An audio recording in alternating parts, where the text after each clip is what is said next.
In today's video, I'm going to share some do's and don'ts for starter locks. Even though I'm 2 years into my lock journey, some pieces are not fully locked just because I restarted the lock journey in those areas, like up here towards the front. Like these pieces over here are pretty new. A few months ago, earlier this year, I made the decision to split some locks. With that being said, I'm still on my lock journey and I'm still learning. I'm going to start off with 3 do's and then I'm going to finish off with 3 don'ts. The first do is to make sure that your parts are uniform. When I first got my twists installed, I underestimated how thick my hair would become over time. That led me to split those locks just to have a more uniformed look. For me, I had one piece that was right here in the center that was quite thick, and the reason why I needed to split that is because I wanted to be able to wear my hair in a middle part. So that's something that you want to pay attention to as you're beginning your lock journey. Look at your parts, and it's much easier to split your locks when you're newer to your lock journey than later on. It's definitely doable later on in the journey when you're more advanced, when your hair is more mature. However, it's much easier to do it when you're newly locked. So I'll just show you a little bit of what my parts look like over here, just so you can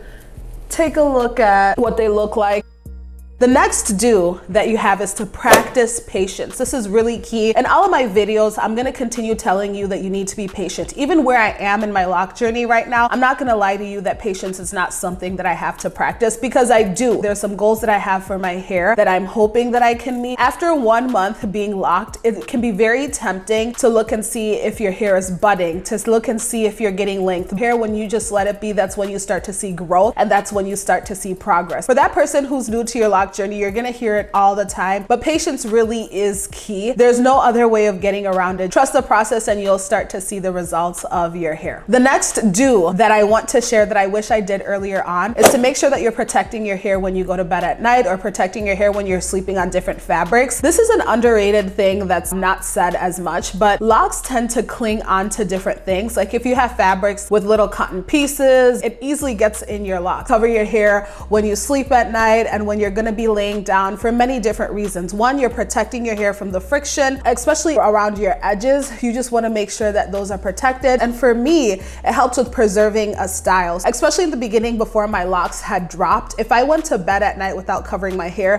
would be like facing different directions. I don't know if you've seen that meme where they're making fun of like what starter locks look like in the beginning, and it's this guy with these like wires out of his hair, and that's supposed to represent the starter locks. If you wrap your hair at night, or if you cover it in the morning when you're getting ready, you don't have to put too much effort into styling your hair or getting it to lay a certain way, because you've already done most of the work the night before. It's almost like training your hair to lay a certain direction. So please cover your hair at night when you're going to bed. Now we're going to transition on to some don'ts. Do not over retighten and overwash your hair. Now there's this myth that when you first have locks, you shouldn't be washing your hair. You should be going long stretches of time without washing it, which it's partially true, because you don't want to be overwashing your hair. However, you want to make sure that your hair is clean. It can be very tempting to do something with your locks. With locks, once your hair is growing, you have to let that new growth grow in. And sometimes if you're not comfortable with what that looks like, it can be very tempting to retwist your hair. Some locticians recommend that you're on a 6-week retwist schedule when you first start. However, not everybody's hair can handle that. I know my hair wasn't able to handle that in the beginning, because even though I have 4C hair that looks to be very coarse,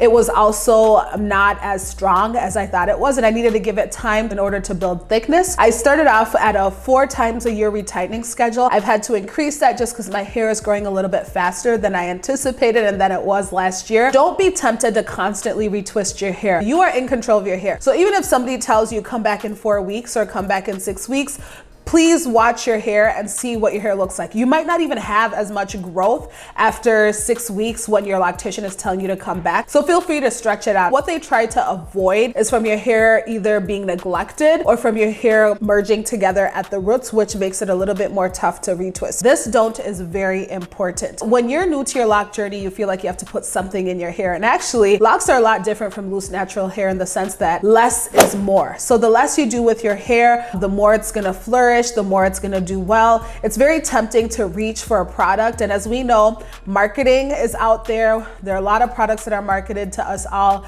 I remember I played around with different products for moisture. I tried butters at one point, which are not good. Some people, it works well with their hair, but I found that butters were getting stuck in my locks and it took an incredibly long time to get them out when I had to wash my locks. This was all from a place of not knowing. So right now I stick to oils and just sprays. My sprays are very basic. I'm either using a water mixture, rose water mixture, and as of recently I've started adding aloe vera juice to my maintenance routine, but it's very simple. The more you can simplify your routine, the easier it's going to be for you, and you're going to see your hair flourish. I've not seen this not be the case with anyone yet. Some people's scalps might need more attention just because you might be dealing with a drier scalp, you might be dealing with different conditions, and that's perfectly okay. However, less is more with locks. The last don't is something that we're always told, but I think it's really hard to do. Do not compare your journey to anybody else's. If I was to show you a picture of someone who's been 2 years locked compared to mine, we would have two completely different journeys for many different reasons. Maybe someone had completely healthy hair when they started their lock journey, or maybe it took you a while to figure out the products that your hair needed in order for it to thrive. Maybe